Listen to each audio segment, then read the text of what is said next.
And now, here's your host of Shaping Success, Wes Tankersley. What is up, everyone? Welcome back to another episode of Shaping Success Treasure Valley. Today I have kind of a special guest here because I was actually his 7th grade teacher, and I remember watching you kind of grow and go through a lot of things. It was really cool to see where you are now. Mm-hmm. This is Ross Meade. He is the owner of Waterwise Pumps. Mm-hmm. We got his hat right here. He's wearing the same one. He just brought me a hat, which is awesome because it's cool to see it, man. It's really, yeah, I asked you last week, and it was funny because I said, hey, twinkle toes, because I remember how you were always on your toes anytime we were in PE. Like, it was just this thing where you were really athletic and you were just on your toes all the time. And I remember people making fun of you, and I was just like, who cares? Yeah. Because that means he's got that quick twitch muscle, and he's going to be. Yeah. That's actually been like a lifelong, like that was like from a kid. Yeah. And I struggled through high school with that, like so bad, getting made fun of. And yeah, I was actually telling my parents, it's like, you guys remember Mr. Tankersley? Because I loved your class. Yeah. Like, you worked our ass off. Like, I mean, I'd never been through something like that other than like working for my dad, but like you expect that, but you go into school and like, it was like boot camp. Yeah. But it felt a lot like that the first year, right? I mean, it got better as you went. Yeah. But it was, we got to explain that I walked into that place and it was a mess. Oh, I can imagine. I mean, it was crazy because I walked in there, they told me all these things, this and that. And like, well, I can't remember what they call it. They call it Vikes at my daughter's school, but like your homeroom class or whatever, where you guys ate breakfast and stuff. Like, you're going to have this class and you're going to have to teach this. And I walk in there, and every single teacher took like the 3 kids that were the problems in their class and stuck them in mine because I was a new teacher. And they're like, oh yeah, here you go. Mm-hmm. So I remember like 2 months into that, having a talk with Miss Draper, because she was my mentor teacher. And I was like, I cannot believe, I don't know what these kids are doing. Like I just couldn't, it was driving me insane. I couldn't do anything in that class.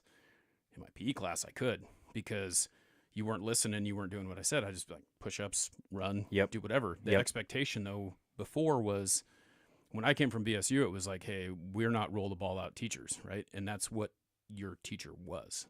Mm-hmm. He was the guy who walked out there and said, what do you guys want to do today? Mm-hmm.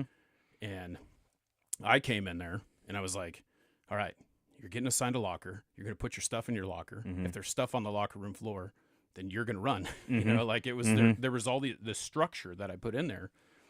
And it was hard, man. Like the first year, I was struggling. Yeah. But you were, you were one of the standout kids, that was helping with that and help get that expectation. And when one person does it, it spreads like wildfire because everyone kind of falls in line. Mm-hmm. But it was a struggle. Yeah. Oh, I could imagine. And the teacher before, like, all he cared about was like being a part of like the cool kids' lives, which is insane. Yeah. You're a teacher, not a kid. Yeah. That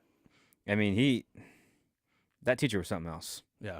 I'm glad that I never met him, but I heard, it's funny. I heard stories all the time from other teachers that like, this is why he's not here. Yeah. He was still living in the 1950s of what teaching was like then. Right. I mean, he would throw balls and hit kids in the nuts and laugh. And I mean, I heard he would swing his lanyard around with his and hit you right in the nuts. Yeah. And I mean, like, you never thought about, like, looking back now, I was like, holy crap.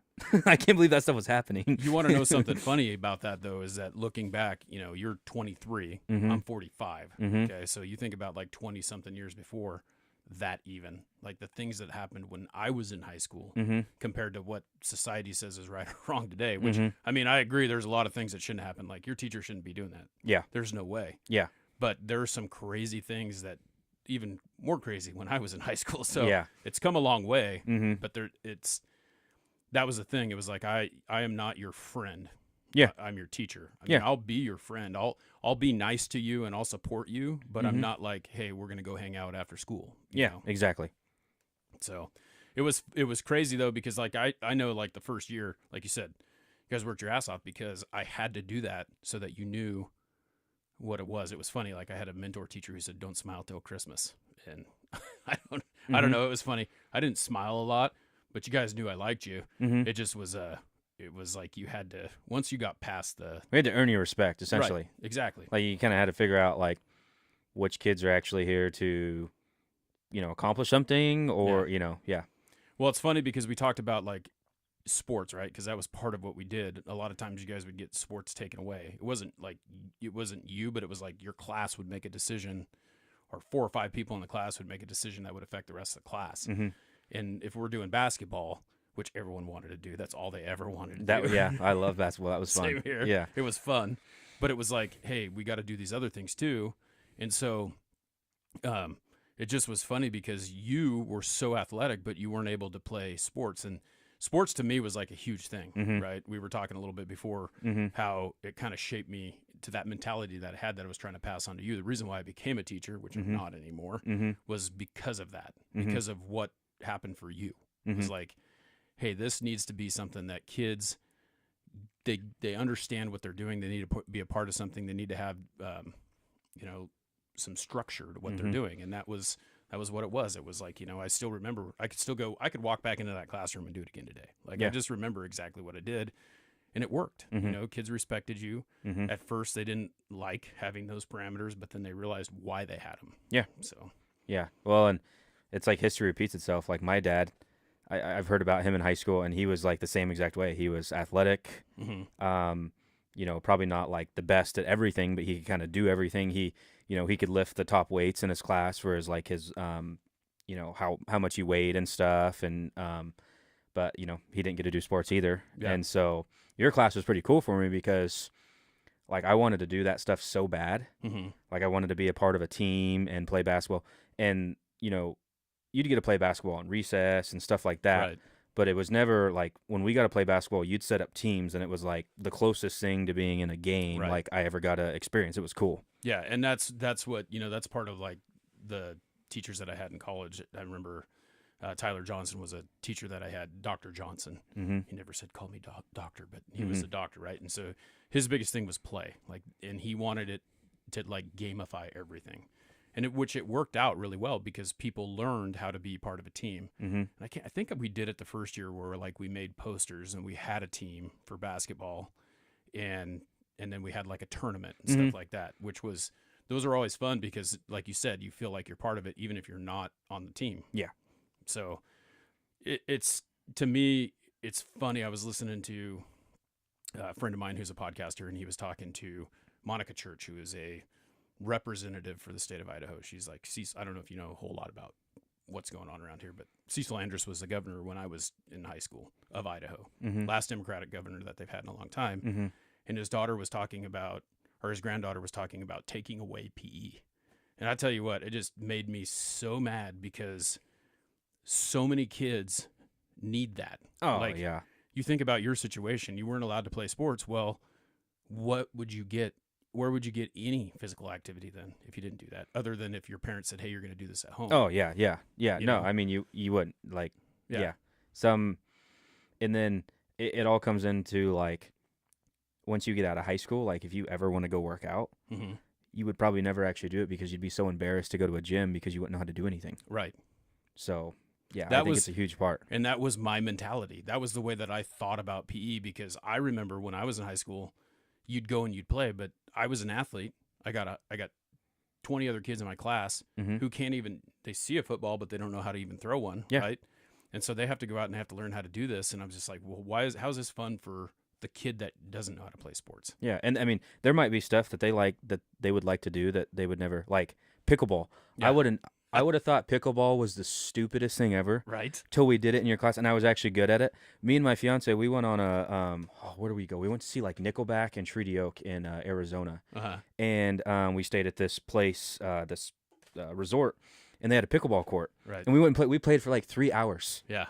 And just, I mean, she didn't know how to play, but I knew the rules a little bit just from the tournaments we did in there, and it was fun. Like she wants to be a part of like a pickleball tournament now. Dude, they're all over. Like the courts are everywhere. They're taking over because I like tennis too. We obviously couldn't do tennis because we didn't have tennis courts and whatever. Tennis would have been a fun one too.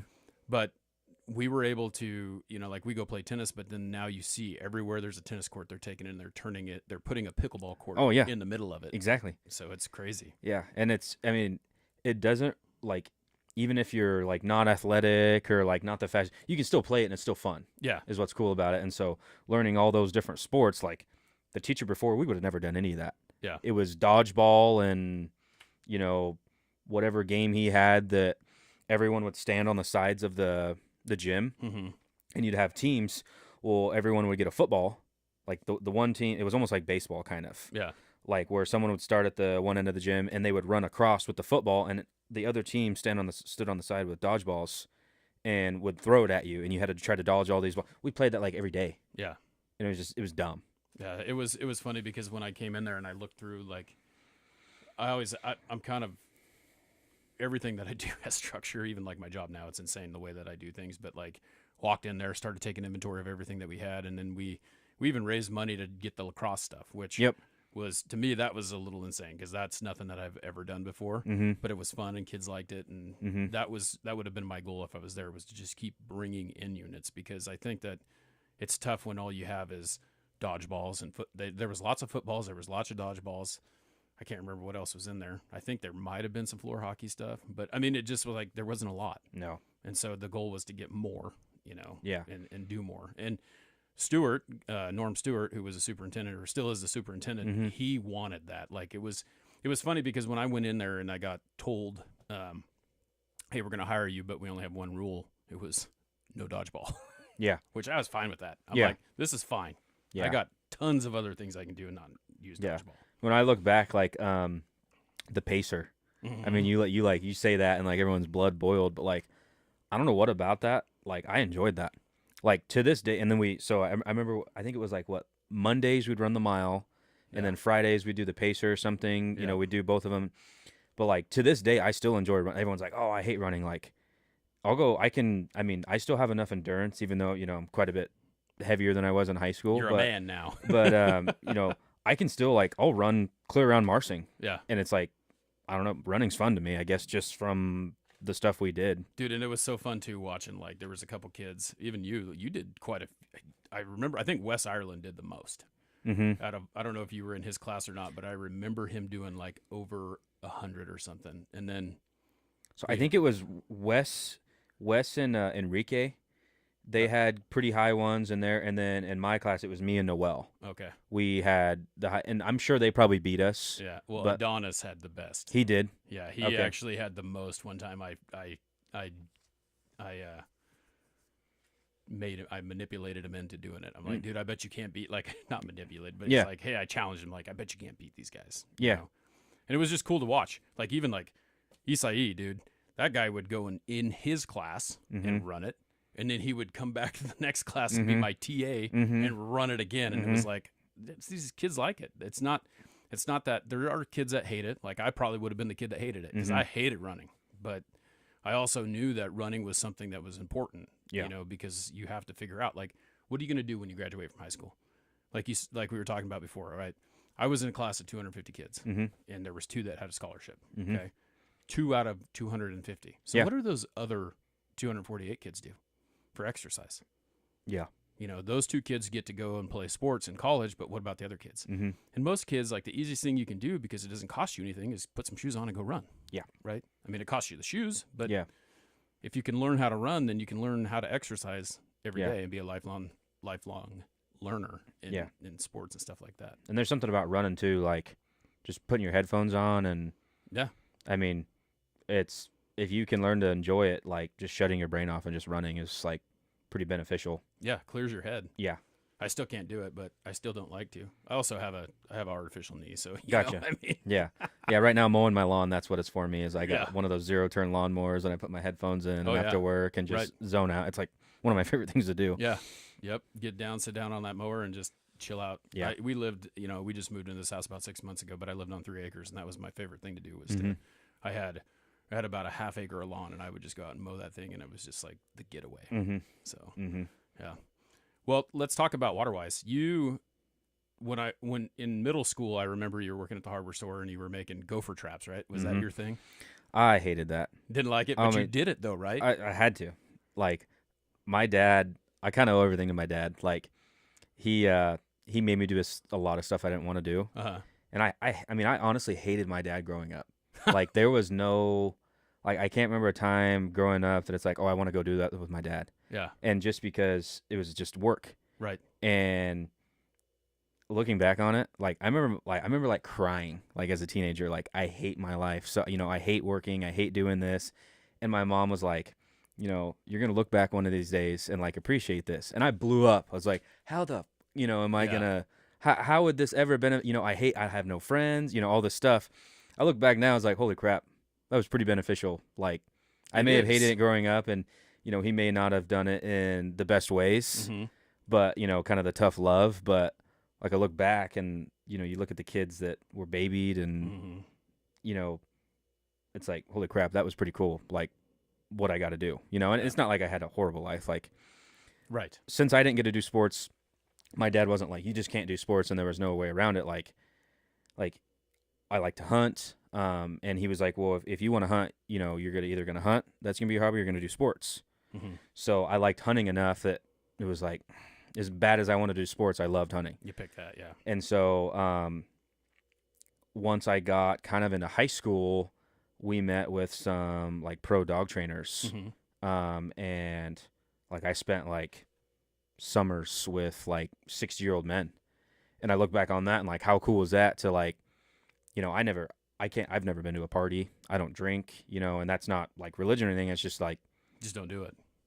Never seemed cool to me. Well, that's a good thing I didn't ask you if you wanted to drink. No, and it doesn't bug me, and I don't look at people that, do that any differently. Like right. if you part of it for me is I don't like the flavor, like the smell. It makes me want to gag. Yeah. And so hanging out with all these old men, and what was cool is they were all like successful men. Right. Like they were retired at like 50 because they all did something cool in life and retired early. And that's what their hobby was training dogs. So being around guys like that with like that mindset as a young kid versus everyone my age was going to parties and like stuff like that. Look back on that, was like, holy crap, like how lucky did I get being in that position too, to where, seeing them retire that early, it's like, maybe there's a little more to going to work every day for somebody. Yeah, it's crazy because as you're talking about that, I wish that I knew now what you know now. Yeah. Like, you're 23, I'm 45. I went to work at Les Schwab I went to college and I failed. Like I went to University of Idaho. I didn't party, didn't drink, didn't do nothing like that. I was married. Like I got married when I was 19. We were both going to U of I, and I just was not ready. I was a 19-year-old kid who had a 3.0 GPA in high school and just didn't know what college was going to be, and I wasn't ready, and I just didn't put my heart into it because when I went back, I did really well. But just knowing that there are people out there that you glean that information from, and if you're listening and you understand, like if you want to be successful, you talk to someone who's successful, exactly, and you figure that out, and that's just wise beyond your years because that's going to take you so far. Just watch who's doing what you want to do. Yeah. No one has an original idea, and I think that's the funniest thing is people always think, well, this is an original idea. Teaching you guys a basketball class that way was from someone else. I took what I thought was great from it and used it, and took what I didn't like and didn't use it. And that's what it's about. Yeah. So, well, and it all started with these bed frames. I know, I've seen them. They're cool, the floating ones. So, right? And I mean, I don't want to be like arrogant or anything, but I started that. Like, there's like 20 different guys on Facebook doing that right now, and I was the first one, and I can contest to that. And so when I first started doing that in high school, that was kind of like, I didn't expect it to go anywhere because everyone was telling me how stupid it was. Yeah. I mean, like my dad included, like he just thought that was dumb. Wow. Like the lights and. Did you design how'd you get the idea of how that bed frame? So how it all started is I was framing through high school at the time, like in the summers. And I mean, that's another whole thing we could talk about. Like, I think every kid should go work on a framing crew and learn about seniority and learn how to use a tape measure and a hand. I mean, that's like. One of the big things with the framing crew is it's always like they seem like that's the one that gets the worst rap, right? Oh yeah. Yeah. Yeah. And so I started getting like scrap wood and stuff, and like I talked to like and what was cool about that is like my bosses then were my age now. So like they were kind of in the same position, and I was just a young little teenager, and I never thought about it, but I look back and it's like, man, what they were doing at my age, running these crews, building Corey Barton houses, that was pretty cool. But anyway, so I seen this picture, and I've always been, I like lights, I like colors, I don't seem like that, but if you look at my work truck out there, it's like it's pretty well branded. One of the like nicest pump trucks out there, just because that's kind of my message to people. I take care of you, take care of my stuff, I take care of your stuff, Right. But anyway, so And I always had this thing, like, I liked lights on my truck. I did that. And my dad always thought that was just like the stupidest thing ever. Yeah, Like, I don't know about that part. But. you're gonna burn your truck down and all that stuff.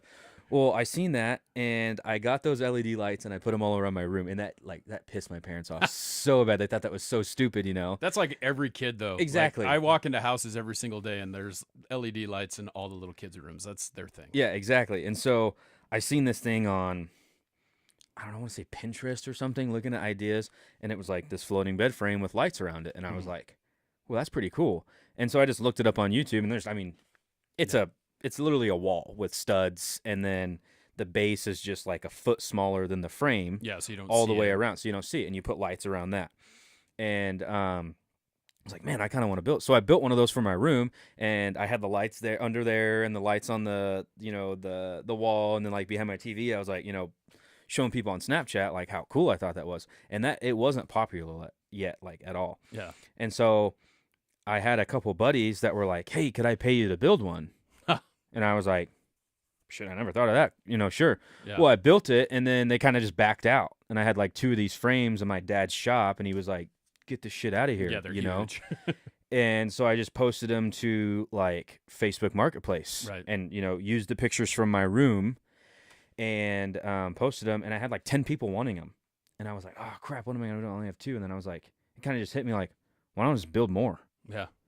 And so I built more, and then essentially I did that for like 2 years straight. I mean, I look back, I made so much stupid money from that, and I blew it all. I mean, all I really had to show for that was like I was able to buy a newer truck right after I graduated. I got it paid off. Yeah, but how many people so you were doing this in high school? Yeah, that was like literally during school. And no one else was doing that. No one else was making money like that. Well, and like, everyone, like, you get on TikTok or like Facebook Reels, and like you like the people that are successful, they talked about like, oh, you have to work day in and day out and stuff. Like, I didn't realize it, but I was actually doing that. Like, I would wake up anywhere from like 3 or 4 o'clock in the morning, and I would try to build a bed frame or 2, because I had it down to where I could build one of these bed frames in like an hour and a half.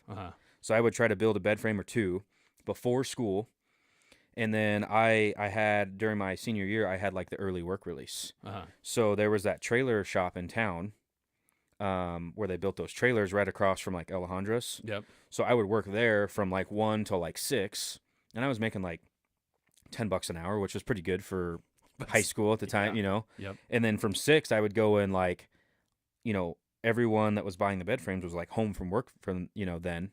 So I could go and deliver all the bed frames, and I would charge like an extra $100 to bring them to you and install them. And yeah, then it just kind of took off. Like, I started doing one with headboards, and I started doing shelves, and I was actually torching them. Everyone thought they were stained; they were just torched. Yeah, and I would clear coat over them, and that turned into something like wild. I think I figured it up one time just from like all the lights I bought on Amazon. I think I sold in those 2 years over like 500 bed frames. That's crazy. And some of them I was making like $1,000 on.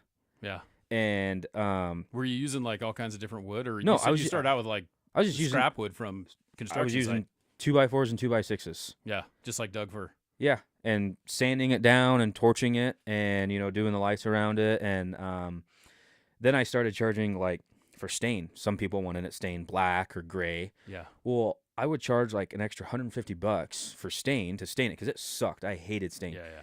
But one of those little quart things, whatever they are, I could do like 10 frames with those. Oh, really? Just so one? I'd make like $1,500 on a freaking can of stain. When you that started was like figuring $15. Exactly, when you started like figuring all that stuff up, and then like the way I did my pictures, I was really into like making the pictures like catch your eye. Like, you pulled up, oh, what the hell is that? Yeah. And when I would get slow, what I would do, and I didn't even realize what I was doing was like what legit like companies do. Right. It just was working for me. So like when I would get slow and I wanted to go buy something, I want to do a bunch of bed frames, I would post like a queen size bed like that, I would say, which I did have a frame sitting there, like, hey, I have this frame sitting here, someone backed out, it's $50 off. I'd have like 10 people say, hey, I want it. I'm like, I told them all okay, so I built 10 frames. Boom. Yeah, you filled in like the slow times. They weren't even made, but you had them. Yeah, exactly. That's awesome. And that taught me a lot about like scheduling. And that was all stuff I kind of learned on my own because everyone was telling me how stupid it was the whole time until they're like, holy crap, you're doing a bunch of bed frames. It's like, oh, well, it's not that stupid now, is it? And that was even like my dad, like, I was using a shop and he was kind of like mad about it at first. And then after he'd seen I was there like in the morning, and then I would work sometimes like on the week till like midnight. I just think 1 and 2 in the morning. If I was your dad, I'd be like, "Hey, dude, it's gonna be about $50 a month or something like that. Start charging you rent." Yeah, he probably could have, but anyways, that took off. That taught me like, I got a credit, and once I found out like I got a credit card, you could put the materials on the credit card, then it's not coming out of my account. Yep. Learning all that stuff, learning scheduling, because like there was a lot of times where like I wasn't just naturally good at it. Yeah. I made myself look really stupid a couple times by forgetting about this, forgetting about that. But like I look back and that little thing I did right there, that benefited me so much on talking to people, trying to sell a product, being on time, it's doing what you're going to say. Because when I texted you last weekend, I was like, I told you, a couple times, and you're like, I can't, or it was 2 weeks ago. You're like, I can't do it this weekend because I got something going on, but I could do it next weekend. And I said, all right, well, let's do it. Which either day you picked a day, and you're like, I put it on my calendar. And I'm sitting there going, he put it on his calendar. Like, I can guarantee you, I've interviewed over 200 people, and you will not know how many times I've had to say. So I reached out to you today and said, hey, are we still good? Because I wanted to check, because so many people forget that they've made this appointment and they've decided that they're going to do this. And it just, to me, that's like learning how to schedule yourself, learning how to stick to a calendar, learning how to do those things. That's something that will give you that parameter, and you'll be successful forever because now you can schedule your time. Yeah. Well, it's bit me in the ass so many times. Like someone calls you, hey, can you do this day? Yeah. It's like, there's no way I'll forget about that. That's something the day of, you didn't write it down. So like I've had to train myself.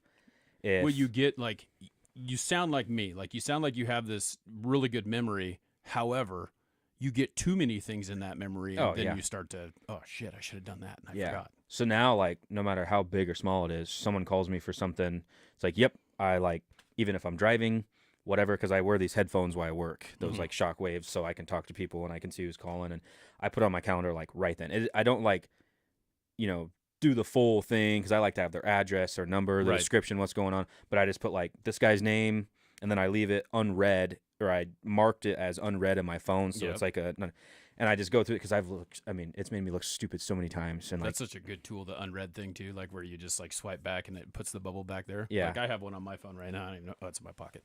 Like I have one on my phone right now. It's like the dog needs to go to the vet, and I'm like, I need to call them, but I don't have time to do it right now. But at least I know it's there. It's like another marking in your calendar. Exactly. So, and then after the bed thing, I got so burnt out, like the end of the second year that I was doing that, because I did it my senior year in high school. And what was funny is I was actually, Marsing. It's pretty low key. I was leaving like an hour or two early. I would just because I had a TA class at the middle school while I was in high school. So you'd have to walk over there, and halfway, like, I don't remember what teacher I was doing it for, but like they didn't even care if I showed up. Yeah. They knew I was a senior. I didn't care. I wouldn't even go to that class. I would leave like right before lunch or after lunch and go buy wood. And they knew you were what you were doing though too, right? Like they knew that you were building beds. That's probably why they didn't care too much. Probably, yeah. And then it got to a point where like towards the end, like my grades were looking pretty bad. Oh yeah. Because I didn't give a shit about homework. I was making I was making bank. And so then I started, like the smart kids in my class, I started paying them to do like my work.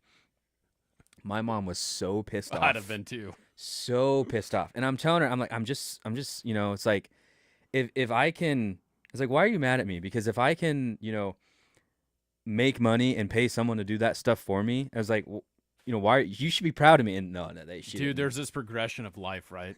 Like, and it goes, you go to school and you graduate. Yeah. That's like in my mind, that's maybe some people don't I know lots of successful people who did not graduate high school, but like you're so close. Yeah. And like if I was there, I would have been probably chewing your ass. Yeah. Well, and what was funny is like, cause I didn't have to have straight A's. Yeah.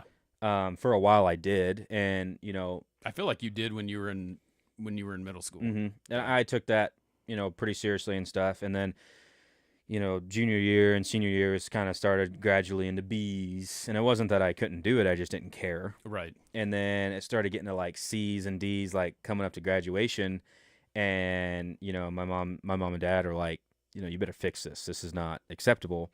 And I remember like a week later, it was like boom, like A's and B's. Yeah, simple to fix, but just And because I paid everyone to do all my work that and they were like, my mom was like, how'd you do that? And then looking back, I should have never said anything. But I told him, and my mom was like, you better be doing your own work. And I never listened. I mean, you graduated though, yeah, right? I graduated. Yeah. And I mean, it was funny. Like, we still had kids. Like, I think I graduated with like 55 kids. Mm-hmm. There were still people that didn't graduate. Yeah. Like, that like barely made it like down to the last day. Mm-hmm. And I'm like, what are you mad at me?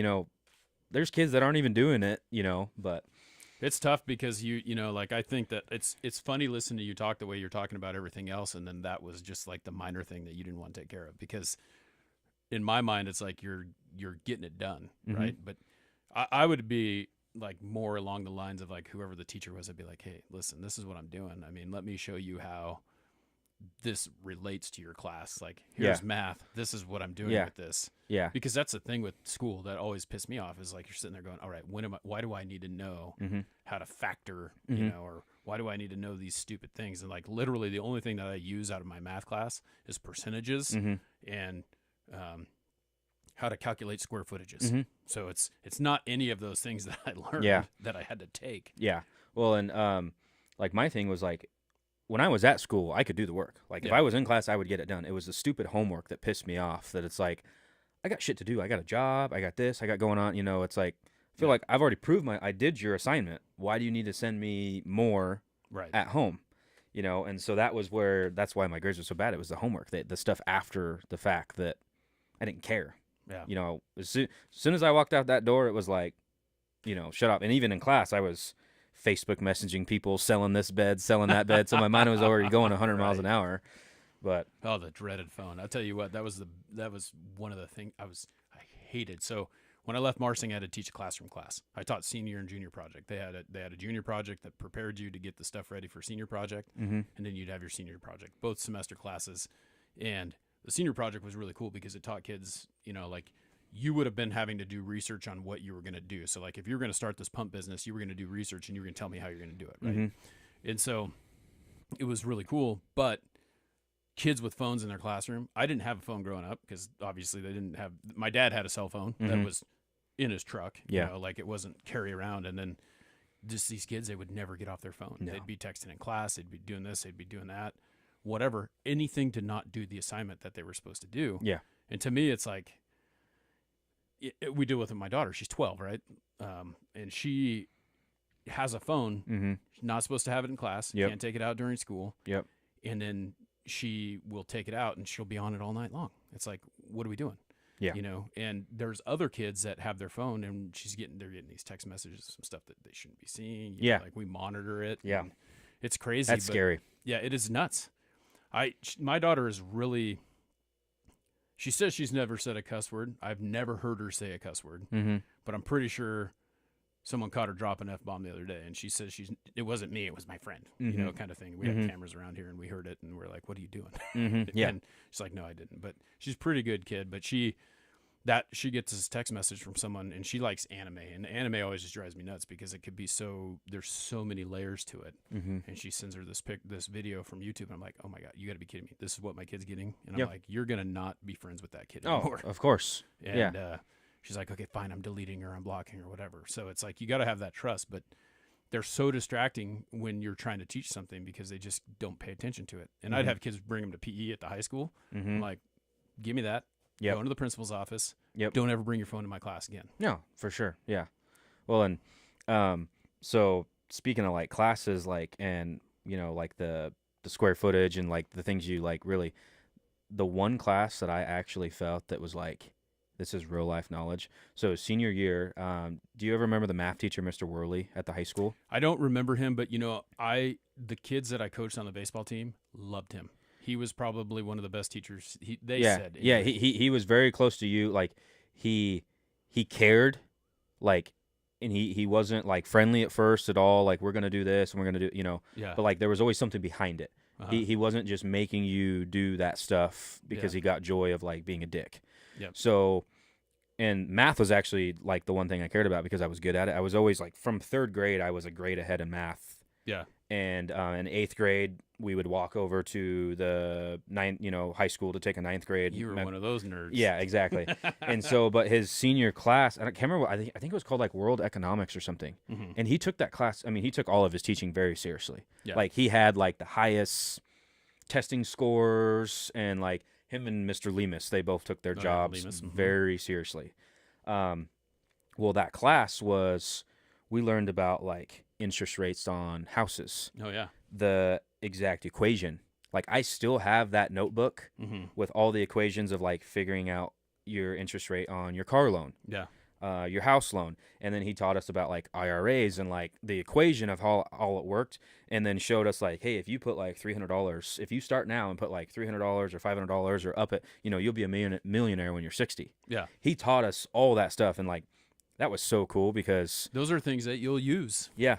And I mean, I would have never known about any of that, but now, I mean, I have a financial advisor Mhm. that I started a 401k, I started an IRA just because of what he taught me in that class. Yeah. So that was pretty cool. Yeah, But- there was some really good teachers there. And I remember I didn't know him personally. I probably did. I probably shook his hand once or twice, Mhm. but like, middle school was separated from high school. Mhm. I did talk to some of the teachers every once in a while when one of the kids on the baseball team wasn't doing good, because we checked grades and you'd have to check in on them. But I remember Jaden Kinney and Brian Pirtle, they both were like, hey, he's my favorite teacher. Like, Yeah. He was one of those ones that was really teaching them something that was meaningful. Yeah, and then once he found out I was doing the beds, like I would make comments about it. But like, honestly, everyone made fun of me for that. So like, I just kept it to myself.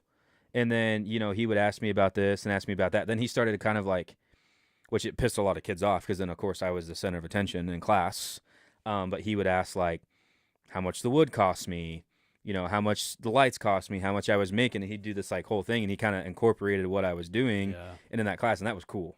Yeah, because it sounds to me like you kind of were putting thought into it, but like working at Les Schwab, I always talk to no matter where I work, I always go back to looking at that, because they make sure that you break it down, right? Mhm. Like Les has this he's passed away and the company's been sold twice or whatever, but he has this $100 story where he realized and figured out where every single dollar, every $100 was going to go in that of what they made in the company. So Mhm. it was like 49% or 51% of it goes to him because he's the one who owns the business. Mhm. And then the other 49 would be like, part of it goes to your wages, part of it goes to your bonus, part of it goes to this, part of it goes to that. Mhm. And that's out of every $100. And when you break it down on that level, you really know what's going on in your business, and Mhm. you're able to, see if you're profitable or not. Yeah. Yeah, and so after the beds, I shouldn't say after, I still did that for like another year out of high school, because I got my truck paid off and like stuff like that. I bought like a $20,000 truck and Yeah. got it paid off in a couple, I think like 3 months. That was pretty cool to me to get the title and Yeah. all that stuff. And, These kids that are making fun of you, yeah. how many of those kids had a paid off vehicle? Oh, yeah, How exactly. many of those kids even had a vehicle? Yeah, exactly. That they paid for. Right. And they And- were just, the thing is like jealousy goes a long ways, right? Mhm. And that's exactly what it was. They were just jealous of what you were doing, and they couldn't do it. So they had to make you feel like you weren't as Yeah. good as them. Yeah, exactly. And so after that, then I started at the hardware. I was doing the beds during then, and then I didn't hit it off with the people at the hardware. I mean, part of it was family. Yeah. My aunt there, she was awesome. But her husband, just to this day, don't have- Family's so hard to work for. Oh, Like, yeah. I always think about it like my brother's an engineer. My dad and my little brother are both in ag, and I don't know. I had the same kind of relationship with my dad. Like, I don't know that I liked him very much when I was younger. Mhm. I think the world of him now, Exactly. but I respect him. I respect what they did. Mhm. And it's funny because I'm the same way. Like, the way I taught you, this is the way I raise kids. Mhm. Yeah. So it's like, Yeah. I have these high expectations, and I think if you don't have those expectations, you're not going to be who you are. Yep. That's all there is to it. Yeah. And so after that, I started for I heard a guy bought a pump company Mm-hmm. that he lived in Eagle, but the old company he bought was like a failing company. It was like right in Melba. Uh-huh. And I just thought to myself, oh, dude, that'd be awesome. I could run all that area for him. And I was still just a helper at that point. But the issue I was having at that, the hardware is there was this old guy there, and he kind of just had it out for me. Mm-hmm. Like he thought I was going to take his job. And I wasn't trying to. I knew how to work hard. I like getting stuff done. Doing I was his just job better than. yeah, I was ambitious, Right, and exactly. he always wanted to keep me down here, Mhm.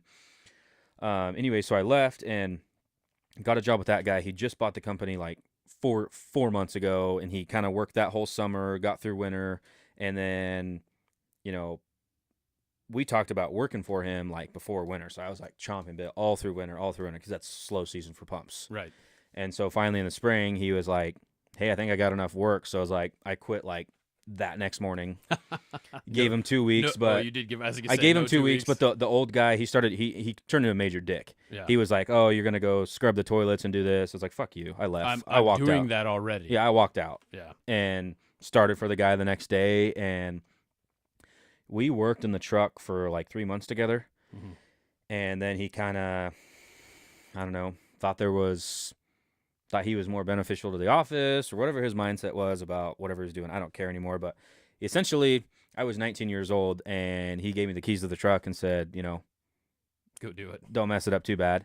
And so I learned like the troubleshooting, all of it. And keep in mind, my dad has done this my whole life. Right. And he sells the stuff. And then he was even on a technical hotline for pumps. Like he started a technical hotline for Grundfos, which is one of the biggest pump companies out there, like manufacturers. They're based out of Denmark. Yeah. So like the troubleshooting there, like my dad has way more knowledge than, 95% of the guys around here that are even doing pumps. Yeah. When we're talking about pumps, kind of tell people just so that they have an idea of what it is, but we're talking about well pumps, right? Yes, well pumps. So clean water, if people say, oh, I'm on city water. Well, you're still on a well. It's just a huge well that Right. with big pumps that the city, manages, and you pay them for, however much gallons. You're still on a well. Yeah, but if you're on 3 acres, you're far away from the city water. Yeah, you have gotta your own. pump. You have your own well, your own pump. I don't drill the wells, but I do the pumps. Do most people who drill the wells install their own pumps? There's a few companies out there that are doing it. I don't agree with it. Mm-hmm. I think you get I have probably 4 different drillers that I recommend them in certain areas. They recommend me. I think you get a better product because they care a lot about their well. I care a lot about my pump. The companies that are doing both, they're probably a really good driller, but they have no clue how pumps work. They have their salesman size everything.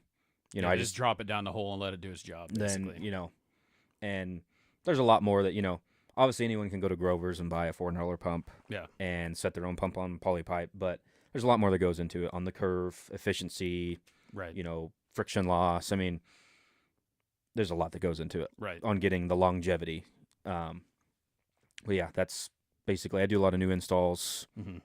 I'm starting to not care about those as much because there's a lot of guys that are coming in the industry and that's all they want to do. Right. I'm leaning more towards the service work because if the building ever stops, people's pumps are still breaking. So I'm trying to get my name out there on the service side of things.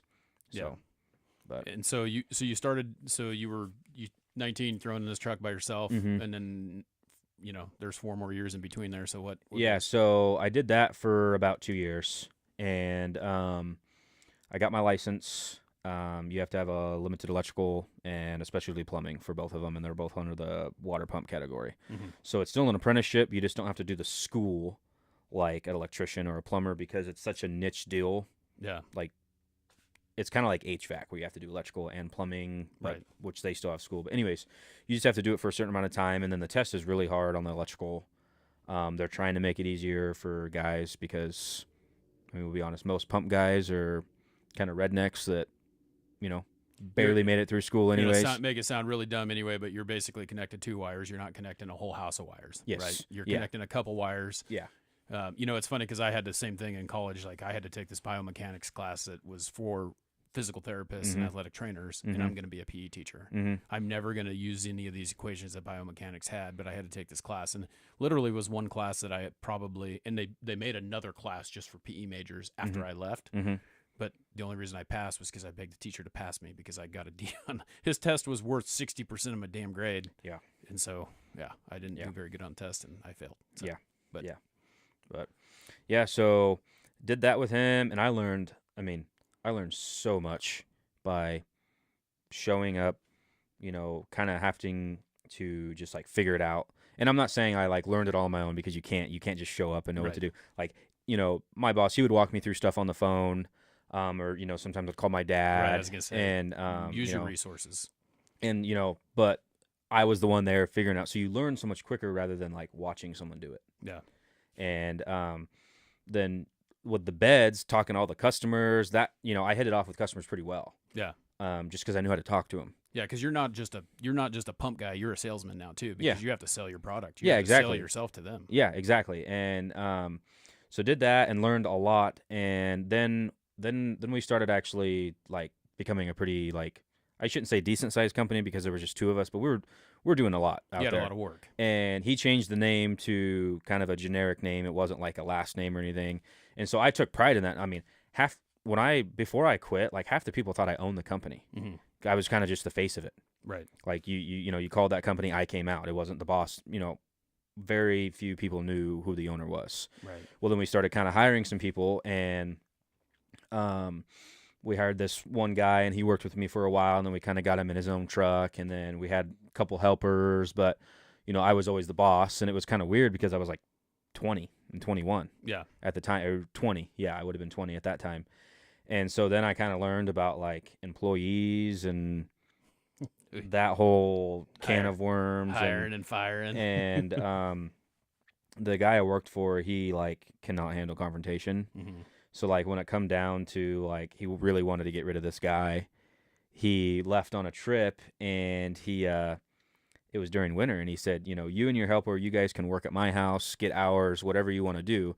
But if that guy, only send him on a job, if it's like a job to go make money, otherwise he gets sent home. Well, that kid took it as I had it out for him and I wasn't letting him get hours, so he quit. And I look back on that like, man, well, my boss planned that whole thing. He didn't want to fire him. Yeah, he planned that whole thing, which touche on his part. But anyway, so learn about employee, and then we started really butting heads because he just thought he was, I don't know, he went to sitting in the office every day. Mm-hmm. And then when something would go wrong, he would kind of like put it on me, and it's like, dude, I'm fucking 20 years old. Like, I'm out here by myself. Like, if you want it, like, come help me. Yeah. Quit. What are you sitting in the office for? And, because we had a secretary. It's Was like, he paying you well? yes, I was getting paid well. So, I'll never knock him for that. Yeah. But, like, he had to. He had no choice. Right. And so I think when I left, I was making like $33 an hour. Mm-hmm. I was making pretty good bank for a kid my age, living at home. Yeah. I was rolling in money pretty good. Your parents didn't charge you rent yet. Yeah, no, that was one thing. I gotta have to talk to your dad about rent here, man. Yeah. He needs to get some back rent. Yeah, exactly. So yeah, once then things started going downhill. We started butting heads. Warranty stuff come up. He's kind of using cheap parts, and of course, when I go out there, I'm the one that looks like an idiot. Yeah. And I just got sick of that. So if you're gonna look like an idiot, you're gonna get paid to be the idiot on your own. Yep. And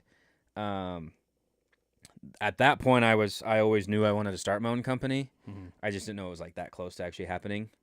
And so I found a job at another place, a really big place. They got a lot of drillers, they got a lot of pump guys, but they have installers. They were really looking for somebody that can actually troubleshoot stuff. Yeah. And my salesman was the same. We all kind of shared a salesman for that area, and he talked me up pretty good. And I had an interview, and it sounded like they were going to hire me, but it was like in winter, so they wanted to wait till like April. Yeah. Well, actually, no, they wanted to wait till May. And this is all the stuff going down with my old boss. We were starting to really butt heads and not get along, going around like kind of January. And so long story short, I got that job at the place, and they're like, well, you can't start till May. And I was like, crap, Oh my gosh. That's like so long to wait. Yeah. I was so excited to get out of there, and they were going to pay me really good money. They were going to pay me like, I think it was like $25 an hour, but I was going to get 5% commission on each job. Oh yeah. So whatever you sold, you get some money. Yeah. And it wasn't like off the profit. It was like off the whole job. Yeah. Because a pump job can be anywhere from $3 to $10 grand, and you can do like 3 or 4 a day. Yeah. So like there was some money to be made there. Yeah. And so I was excited about that. Well, in the midst of all this, there's this driller that I had heard he had bought a pump truck for somebody. And I was like, well, maybe I could just leave right now and, I could just set pumps for him in the time being, help him make more money with that pump truck because I know he's not using the pump truck. Yeah. So I called that guy and I said, hey, I knew his brothers and, he knew of me and, he knew my dad. And so it wasn't like I was calling a stranger. Yeah. So I call him and I said, hey, I heard you bought a pump truck. I was, it's far-fetched out there, but I'm kind of just throwing out the idea. I was curious if you'd maybe want me to go, jump in that pump truck and, set your pumps. And then if I found some service work, kind of do it for you and stuff like that. And he was like, man, I'd really take you up on that, but I just moved 6 hours away. Oh. He moved up to like Weippe, I think it's called, Yeah. or like above Grangeville. Yep. And I was like, so bummed. And then he's like, well, I'll sell you the pump truck though if you want the pump truck. And I'm like, okay. And I'm like, So like he was done doing the pump. he bought it for like 2 jobs. Yeah. He tried to rent it from the guy, and the guy's like, no, just buy it. Yeah. Well, I'm like, okay, well, how much do you want for it? And he's like, I don't know, like he's like, well, can you pay cash for it if I tell you a price? Because I mean, a good used pump truck is like 60 grand right now. Right. I mean, they're not cheap at all. And I had like 30 grand saved up from the bed stuff that I was essentially just saving that to use like a down payment on a house. Uh-huh.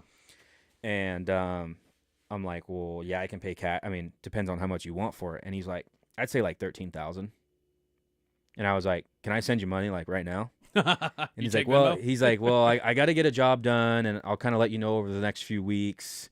And but either way, it's yours. Don't worry about it. And then after that, I'm just like chomping at the bit. Like I just wanted to have the truck, Right. Because then I could do side work, and I was like, man, maybe this is the next step into kind of doing some side work here and there, and because my old boss, he would even let me do side work. Like if it was like a family member that came to me, he'd be like, yeah, use the truck and use the account, but just make sure you pay the money that was on the account Right. for the parts and stuff. He was cool about that. And so it was like, even just to have a pump truck sitting there, to use in the next couple of years for that price, it was like so exciting. I didn't sleep for like weeks, like wondering if I was going to get it, all this stuff, bugging me. And finally he was like, you know what? I just got done with it. Can you come up to like tomorrow?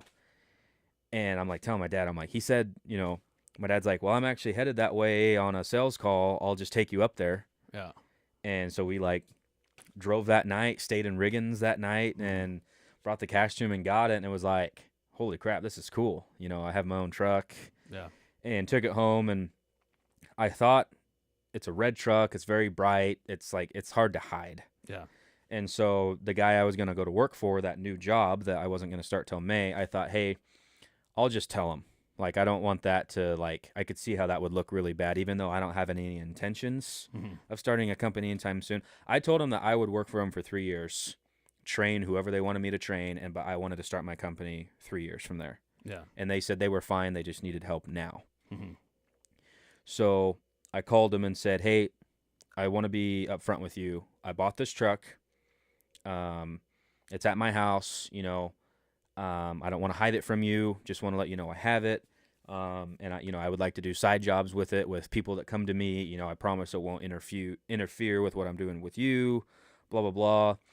And he was like, nah, I really don't like that. Like, if you want to work here, you'll sign a non-compete. And, you can do side jobs, but you're going to do them with our truck and on our account. And he just, I don't know. I wasn't a fan of the way he handled that. Yeah. Kind of like, so I kind of just took that as a sign, because in the midst of this, I'm asking God, what the hell do I do, Right. And so it all came down to, I was licensed, like I was a journeyman, but on the contractors. And I knew that before you had to be a journeyman for 2 years before you could get the contractors. Well, I just became a journeyman in December, and we're like February now. Yeah. And in the midst of this, I started dating Maddie kind of in February, and kind of talking about what I wanted to do and all this stuff. And her family, they're very successful people, and her grandma was, a hell of a woman.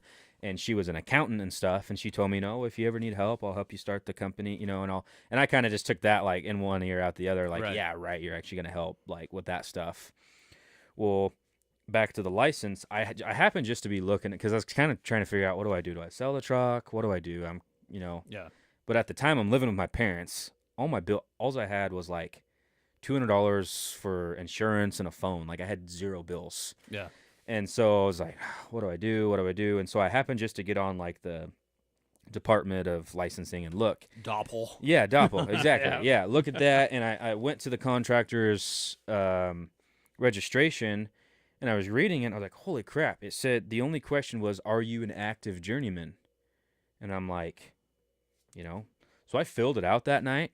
I filled the plumbers out and the electrical. I filled it out with like how long I've done it and, blah, blah, blah. It got approved the next morning. Yeah. I was like, holy crap.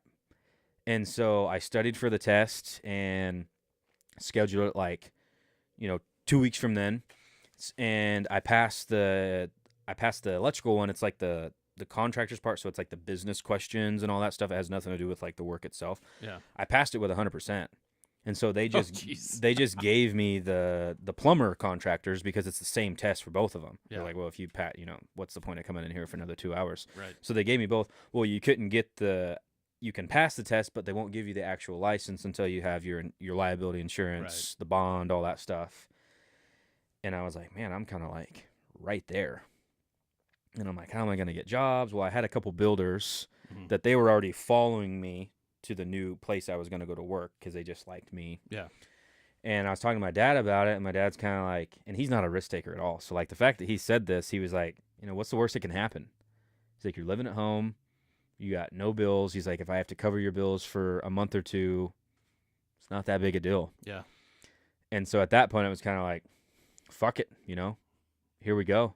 So I talked to Maddie's grandma. She set me up as a corporation right off the bat, not even an LLC. She started me as an S corp.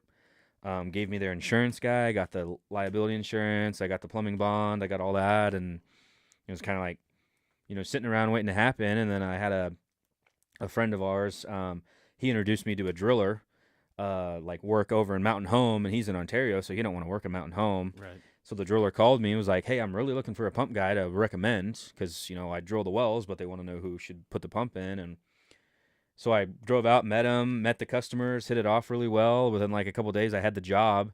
And it was a huge job, like one of my first jobs. It was like a 600-foot set. Yeah. It was a lot of money. I profited like 10 grand that first job, and it was like, holy crap, here we go. Right choice. And then I did another job for that guy, and then, then I started just calling everyone, telling them and it just, it exploded. Like, I think the first year I did like, from April till December, I did like 400,000 in sales. Oh, dang. And so then got through winter and bought a house right in winter. That was the stupidest thing I could have ever done. But the house right next to my dad came up for sale. Yeah. And so got that. And now then we got through last year so tomorrow will be exactly 2 years, April 12th. But it's like my third summer. So It really feels like I've been doing it for 3 years. But last year was a big learning curve because that was a full year.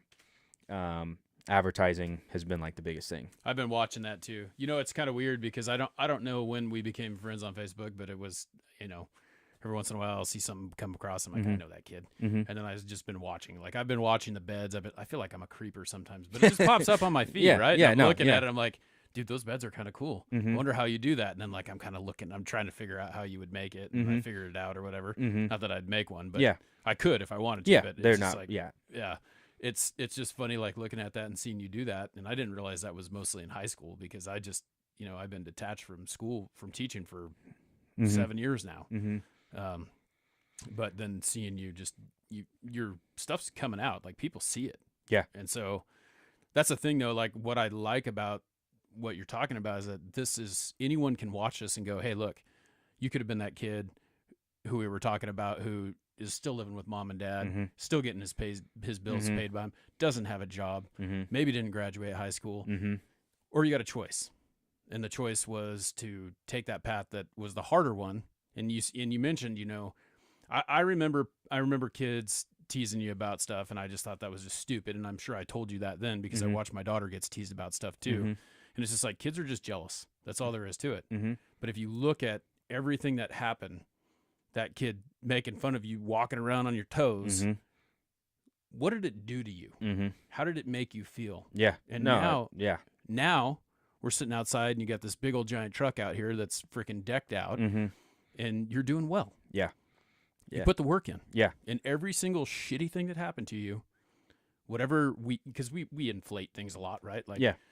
someone making fun of the way you walk, who fucking cares now, Right. right? Right. And that's the thing. But when you're young, you don't know how to differentiate that. Yeah. It bothers you. And so it's just cool to see where you're at, man. So Yeah. And so last year was like kind of like the first year was like so crazy because like everybody you watch all these videos on TikTok of business owners and like how hard it's going to be, and I'm just like, why is this so like what bad is going to happen? Why is this so easy? Cuz it felt easy. Yeah.